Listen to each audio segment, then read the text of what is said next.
Everyone, welcome to the second half of today's daily press briefing. I have a couple of items at the top, and then I'm happy to take all of your questions. The first, do we have up Free the Press? Yes, as part of our Free the Press campaign. Today we have two cases, one from Venezuela and one from Egypt. The first case is NTN 24, which is a 24-hour news cable network based in Colombia that was one of the only sources of live coverage in Venezuela when protests erupted in early February. Conatel, Venezuela's telecommunications regulator, ordered NTN 24 off the air on February 12th, depriving the Venezuelan people of independent, accurate reporting on the nationwide protests that have included arbitrary detentions and excessive use of violence by security forces.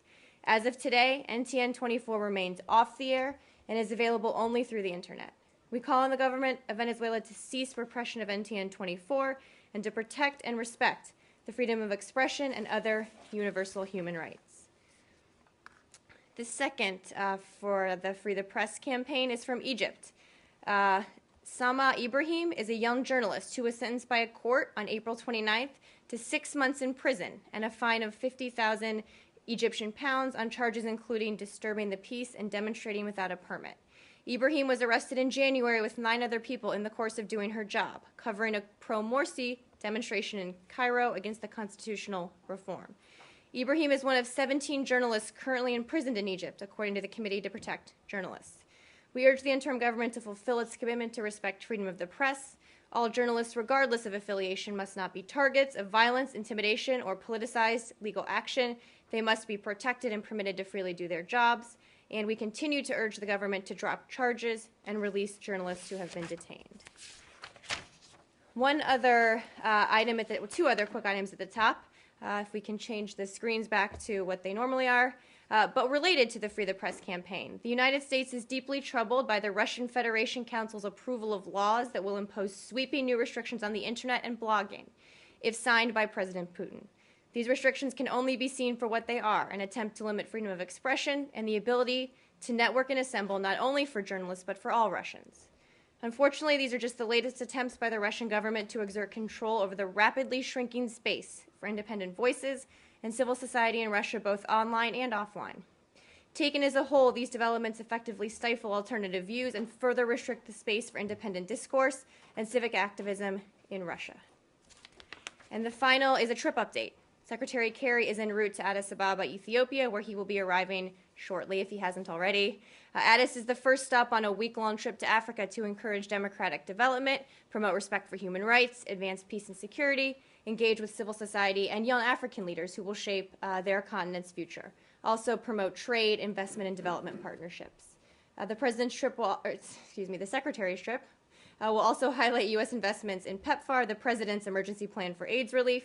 In Addis Ababa, Secretary Kerry will co-convene the 4th session of the U.S.-AU high-level dialogue and discuss a wide range of issues on which we partner with the AU. He will also meet bilaterally with the Ethiopian Prime Minister and the Foreign Minister as well. A lot there at the top. Matt. Yes. So recognizing that you've lost the terror expert people, but I just wanted to...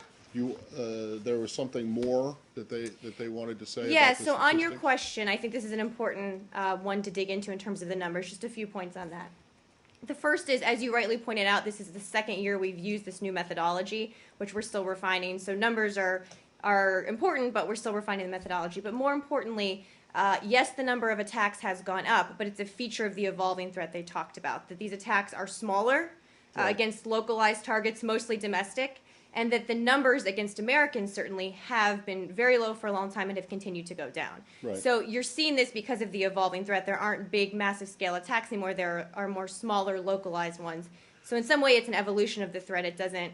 Okay. The number doesn't tell the whole story. Well, understandably, but it's still... I wanted to put a little more context. It went up from 6,000 to 9,000, which is... But each of those attacks, the attacks that went up to 9,000 were much smaller often than the 6,000. I don't know if I would call the attack on the mall in Nairobi a small attack. 1 out of 9,000. Well, there's plenty... I mean, there's plenty of... But just a lot of the individual attacks, it actually matters when you look at the numbers to say the number has gone up, but a lot of the attacks were much smaller than the numbers we've seen Right, but the numbers went up, and so did the number of deaths. Anyway, I don't know what... It's some important context, Fair I enough. think. Fair enough. I still had another one on the report, if that's okay. I wanted to ask about Cuba, which was retained as a designated state sponsor of terrorism again this year. The report cites that it's long provided a safe haven for ETA. Give me my terrorism book. Sorry, ETA. I know all the answers are not in here. Go ahead. Yes. ETA and the FARC as well. But given the fact that these two groups, the threat from them is diminishing. I mean, there are peace talks going on with the FARC at the moment. Whether they're successful, I don't know. But it also states in the report there was no indication that the Cuban government provided weapons or paramilitary training to any terrorist group. So my question is, how much longer are you going to keep Cuba on the list of state sponsors of terrorism? Well, it's a good question that I know comes up a lot. The State Department has no current plans to remove Cuba from the state sponsors of terrorism list. As you may or may not know, there's not a routine process by which you reevaluate the state sponsors like there are, for example, with our terrorist designations for terrorist groups. So, you can't get into the process anymore behind the scenes, but at this point, again, no plans to remove But them. it would seem if they're not supporting terrorist groups with weapons or training, and that they're retained because of the haven that they reportedly give to ETA and FARC, it doesn't really make much sense that they're still on the list. Again, I don't have any more details in terms of, the reasoning that goes into that. Again, there's no regular process for reevaluating this if there's a policy reason to do so. Based on the conditions on the ground, I know folks will, but at this point, no plans to remove them from the list. Well, don't you also want to explain again how this report is not the vehicle for changing the state-sponsored designation? Correct, and that's sort of what I was getting to, that this is a report about what happened in 2013. The state sponsors of terrorism are listed in it, but it's not as if every year we look at those and reevaluate them in some way based on the report. They're just listed in it. And that you can remove a country or At add any a country time. at any time At any during time, the as year. we did, if people remember, in 2008 with North Korea. Yes, And how did that go? yes, go ahead. On the report, a few weeks ago, the Chinese ambassador to the U.S. highlighted in a speech the fact that cooperation on counterterrorism is a component of the new model of relations. But, of course, the report notes that they've been fairly reluctant to engage with the U.S. directly on investigations. So how do you see U.S.-China cooperation on counterterrorism moving forward, and to what extent do you expect progress on that? Well, I think you heard the ambassador speak to it a little bit when she said, of course, we want more information, and it's helpful to us as we determine what happens in any given situation for there to be more information given to us from the government. This is one of those areas where we hope to cooperate more, as you said, so I think we'll see what can be done to better improve cooperation in this area, and it notes that in the report as well. Yes, please. Regarding the same report, it was mentioned many times by the ambassador the word or the term foreign fighters. And I don't know how do you define it. I mean, it's like in case of Syria and almost everywhere now there are foreign fighters when we say it's not the nationals of that land that they are fighting, but always they are coming from other places. They've come from other places And to then fight there. in the last few years already we know that there are people who are going from United States or Canada or European countries. Those are also foreign fighters we're concerned about. So how Yes. is it's not the definition more than the tracking of this thing, how it is done and how it is done, and Well, it's a difficult thing to do. For Americans, as you know, we don't track American citizen travel overseas, right? Unless people sign up. I don't think most foreign fighters, if they're going from the U.S., probably sign up on state.gov. But we don't track American citizens. So there are a variety of mechanisms by which we can track foreign fighters anywhere, whether they're from the U.S., Europe, other countries. It's in some ways an art, not a science, but we try to get the best numbers that we can. We know in places like Syria, for example, that there's a huge foreign fighter problem. And there is some sort of buzzing sound in this room. Does anyone know what that is? It's annoying, whatever it is. Is that, can we? Someone's buzzing. From the back room. Okay, but in terms of foreign fighters in general, we know thousands in Syria. We know it's a huge problem. That's why we're working with countries that border Syria to help try to stem the flow. I know, it is quite annoying, isn't it? Oh, there we go. yeah, the financial flows. Uh-huh. I know that it was usually done through over years, probably when you are following the counterterrorism efforts, it was done through benevolent or political or social or social organization. It was done in case of Somalia, in case of other affiliated. In terms of financing for terrorist Ye- activities? yes. How you are tracing it? I mean, how you can? Well, there's a number of different ways we can trace it, and you heard the ambassador speak about one way terrorist groups are actually trying to get financing is through things like kidnapping and ransom, particularly in certain parts of the world. So there are a variety of mechanisms through which we can track terrorist financing.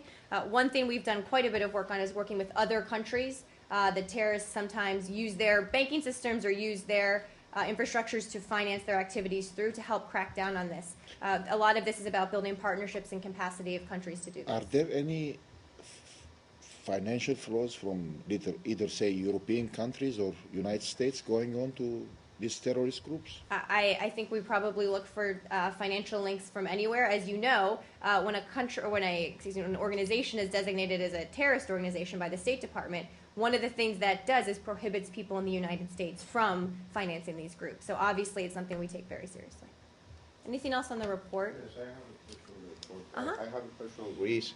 As you know, Marie, we see a comeback of terrorism in Greece, and I just wanted to know if you have any comment on this. I'm not familiar with that part of the report. I can look at it. I can talk to the ambassador and see if I can get you something And tomorrow. also, if you I will take that. and also, if the Americans take part on the war against terrorism in Greece, if you can answer this. I'm happy to get some more information. Thank you on very Greece. much. Anything else on the report, Samir? The U.S. government from talking with terrorist organizations? Does the report? The law. The law. We do not, talk to what we have said, for example, in Syria, terrorist organizations, right? If they're designated, we don't support them. We don't talk to them in a place like Syria and other places as well. Our foreign terrorist organization designation outlines a whole host of things that we can't do once someone's designated. But you can talk to states who support terrorism. Well, we're in negotiations with Iran right now. On the report, regarding Turkey, you talk about Turkey as a transit region for foreign fighters to go into Syria for the last year. Do you think there has been any progress regarding the Turkish government in terms of combating with this? Well, we're certainly working very closely with the Turkish government and other governments to combat the flow into Syria. It's a huge challenge that they themselves recognize as a huge challenge, and it's a tough problem, so we'll keep working to build their capacity, border security, law enforcement, a lot of the things the ambassador spoke about to help the Turks and others prevent this flow. And one other point that Treasury about a couple months ago, early February, issued a statement regarding the sanctions. And in that, Treasury talked about Al-Qaeda operatives in Iran that helping foreign fighters, Al-Qaeda fighters, to go into Syria. Do you have any update on that I don't issue? have anything additional from that release. Yes, Elise. One more, going back to the idea of Cuba and the whole angle of not taking them off. I mean, I understand getting on the list clearly is about terrorist activity and safe haven for terrorism and state-sponsored support. But it does seem that getting off the list is more of a political determination that has very little to do with terrorism than actually any lingering terrorist activity, any state-organized support for terrorism. Well, just so, as you said, as a matter of law, in order for a country to be designated as a state sponsor of terrorism, the Secretary must determine the government of that country has repeatedly provided support for acts of international terrorism, made after careful review of all available evidence. Obviously, there's a process that goes into place when you put a country on this list. In terms of Cuba, I don't know if you heard my answer to Joe, that there are no plans at this point to remove Cuba from the state sponsor of terror list, and there is no regularized process for reviewing them. In other words, it's not mandated by law that we review who's on that list.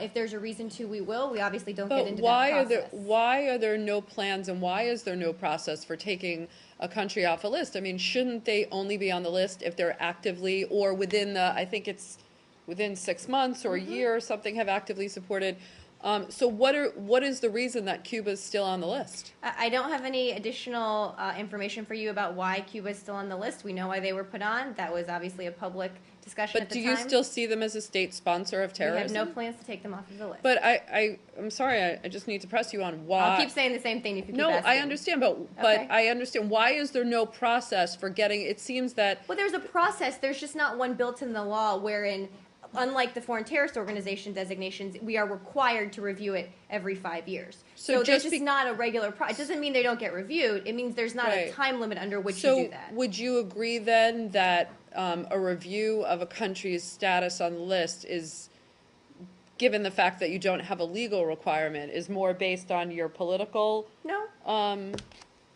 No, so a country, even if they've not committed terrorism, and I'm not singling out Cuba, I'm saying any country that could be in the future or is on the list, there's just, why don't you periodically review to see if they still should be on? We constantly look at who's on and who's not, and we monitor all these countries, but I just don't have any updates for you Well, on can you Cuba. take the question as to what the criteria is for triggering a review of whether a country is not and whether that's a political I'm happy to see if there's determination? something we can share. I just, quite frankly, at least don't know the answer. I mean, given the fact that, for instance, you've been pressing for a long time now for the release of Alan Gross, how does it help bilateral ties, which are not that great anyway, to keep them on this designation when perhaps there's no need for them to be there? I think Alan Gross is completely separate from anything in this report. He should be released immediately on humanitarian grounds. Has nothing to do with this report or their inclusion on the state sponsor. But it does have to do with bilateral relations. We have, the conversations we have with Cuba, whether they're on migration or postal service or Alan Gross or anything, just separate from this designation. Yes, please. Maybe. I have a question regarding the ambassador mentioned that there is a project with UAE and called Hidayah and called to fight against the number of the recruits that joining the terrorists. She did. And she mentioned the term innovative means to prevent them to join terrorism. What are the innovative things? I can see if I can get some more information about the program. I don't have all those details in front of me. Someone has just pointed out to me, or someone has pointed out, and I have noticed, that apparently the statistics for the deaths of Americans do not include the people who died in the Boston Marathon bombings. The three Three. people who died? Can you check, because I know that the I can check. attack is at least mentioned in the report. It is, And it is included in terms of the in lone number wolf yes, situation. But it is also included in the incidents, right? I'll check on the statistics, Matt. Okay, But it so is I just wanna- included in the report. Right, okay, so if it is included in the report, I just want to make sure, is it correct that that those victims are not included in the totals? I can check on the statistics for Thanks. those three. Anything else? I'm going to hand this binder off and go to the other binder. Yes. Okay. Matt, do you have anything else you want to start with, or anyone else? I do have a Okay. couple things. Start. Unfortunately, it's about Cuba. But it has nothing to do with the state-sponsored designation. Okay. So we understand that USAID and the State Department have completed their review of the Cuba Twitter. Oh, okay. Oh, you're not aware of that? I'm not, but I'm happy to Apparently, check. the findings were sent to the Hill yesterday. Okay, I'm happy to check. Okay. I so have no you reason to doubt that You that's don't not have true. them. Do you have anything new? I on that? don't. I'm sorry, Matt. Let Okay. me see. Let me check in with USAID. They're obviously leading on this, and if there's any update on that, we can send it around after the Okay, briefing. and I did, so, okay, thank you. But I also Sorry have about an that, additional, yeah. no, it's all right, additional question, which is apparently part of the program was to identify Cuban cell phone users as either pro-revolution, i.e. pro-Castro. Which A- program are you referring to The specifically? Zunzunio. Zinzeo? Yeah. Okay. Either pro-revolution, apolitical, or anti-revolutionary, which I presume would mean pro-U.S. Okay. Which would seem to belie or belie is the wrong word, which would seem to suggest that, in fact, it was political in nature, not. I'm so- not aware of that so that's just- allegation, so yeah, let's that's something write these all new. down and I'll take them all. Okay. I wasn't aware of that allegation. All right, great. So anyway, So I if don't you know could if it's take true or them, not. that would be great. Yes. Thank you. Yes. On Turkey, Uh-huh. I know that you were asked, or Jan Psaki was asked about the Prime Minister's, Turkish Prime Minister interview with Charles Rose. I just want to again repeat, is there any way you can share, the Prime Minister said that he expects from U.S. as his strategic partner to either expel Fethullah Gülen, who lives in Pennsylvania, or extradite him back to Turkey. What is your response Well, to I'm this? going to say probably exactly what Jen said. As a matter of long-standing policy, the Department of State does not comment on pending or potential extradition requests. Don't you think Prime Minister has a point when he says that as a strategic partner that he returned tens of people in the past and U.S. should do the same? I'm just not. You can ask the question any way you want. I'm not Okay. going to comment on it. One more question. In that interview, which was widely publicized in Turkey, Prime Minister Erdogan talks about these groups within the U.S. that were behind the protests and upheavals in Egypt, Ukraine, and Istanbul. Do you know anything about these Well, groups? let's be clear that this is not about the United States in any of those places you just said, and we're not behind any of the legitimate democratic protests we've seen in any of those countries. So let's be very clear that this is not about what the U.S. Is doing, because we're not doing anything. This is an internal Turkish matter. That's where they need to focus. But the Prime Minister says that there is a scenario, is the same scenario is being conducted in Ukraine, in Egypt, in Istanbul, in Turkey. Well, we certainly believe that people all over the world should be able to legitimately express their points of view. What I'm saying is the United States has nothing to do with that. We say that they should be able to, but this isn't about us. This is about what's happening in each of those countries. What do you think about the notion that there are groups, either in the U.S. or in the West, that trigger this kind of upheavals? I think it's ridiculous and not borne out by the facts on the ground. What else? Yes. On Iran, you put the statement yesterday regarding the Chinese businessman, and last night the Chinese Foreign Ministry said they oppose the U.S. citing domestic law to unilaterally impose sanctions on Chinese company and individual. What's your response to that? Well, as we said in a number of press releases from here, from the Treasury Department, the Commerce Department, and others, we enforce the laws on the books. We are very clear about the activities that this individual has undertaken and their threat to international stability and security. And that's why we were very clear from the State Department that we would offer a reward for information about his whereabouts that could bring him to justice, and also that we would impose measures against people who are breaking certainly our laws and violating our sanctions we have in place. But if he's in China, what's the need to put this? Well, as the release said, he's a fugitive right now. So I'm not going to speculate on where he might be. But do you share the same concern that the Chinese side says this may jeopardize the bilateral cooperation on counter-proliferation? Not at all, not at all. We believe it's important to cooperate with the Chinese on counter-proliferation issues, whether it's North Korea, where we work here very closely together in terms of denuclearizing the peninsula, whether it's on the P5+1 talks with Iran, where we sit at the table with China on the same page, working to see if we can get a resolution to that issue. So clearly we're working together on counterproliferation very, very closely. But they said already that this will harm the cooperation on this issue. Well, again, we haven't seen evidence of that. We hope that it won't. What else? Yes. North Korea. Uh-huh. Again, I'd like to know if you have any more information about Matthew Todd Miller or Kenneth Bae. No update on that for you. Okay. Uh-huh. There were more reports of some more maneuvers or maneuvering rather going on, and around the possibility of a launch. Is there? Well, we're monitoring the situation very closely, obviously, and as we always do, continue to urge North Korea to exercise restraint and refrain from actions that raise tensions. Don't have anything specific for you in terms of what may or may not happen. No guesses about what they might do, but we're watching very closely. Yes, Samir. The attempts in Lebanon to elect a new president? I do. We do understand that there was not a quorum reached in the process to elect a president. Under Lebanese law, as you probably know, Parliament has until May 25th to elect a president. We hope that the election goes forward in accordance with the Lebanese constitution, on time and free from foreign interference, and just aren't going to get ahead of a process. I think we have a little more time where we can maybe get resolution here. Thank you. Yes, Elliot. Welcome back. Thank you. Yeah, it's good to be back.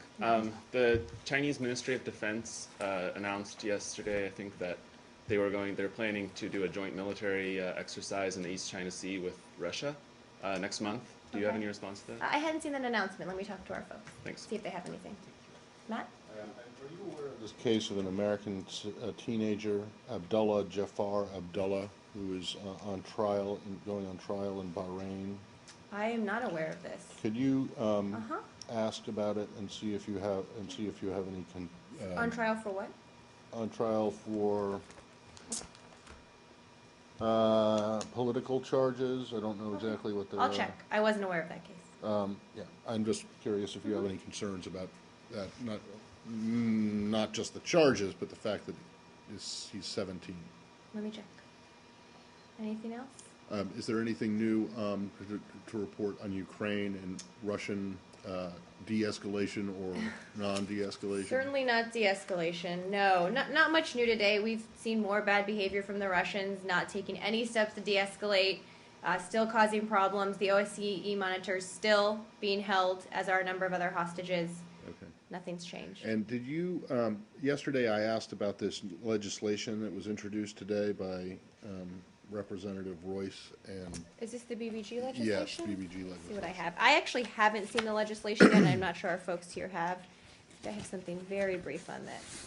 Obviously, our international media operations are an important part of what we do, and their mission remains a critical element for achieving our objectives here. And more than that, we need the ability to communicate and engage with nations and communities around the world. We will keep working with Congress on this. I don't think we've seen the bill, or at least I haven't, and also would refer you to the White House for the overall policy on it. We'll take a look at it, and if we have more to share in the coming days. Can you say offhand whether you would support a move to force the Voice of America and other operations that come under BBG authority to promote the U.S. government line in their newscasts? I don't want to comment in any way on the legislation, given that I haven't seen it or the details in it. I know there have been some reports about what's in it. Let me talk to our folks and see if we can say more tomorrow. Well, I understand, but you're not comfortable making a blanket statement of saying, no, we would not support. I'd like to take a look at the legislation first. All right. Thank you. Anything else? Nope. Thanks for sticking with us on a bit of a different day.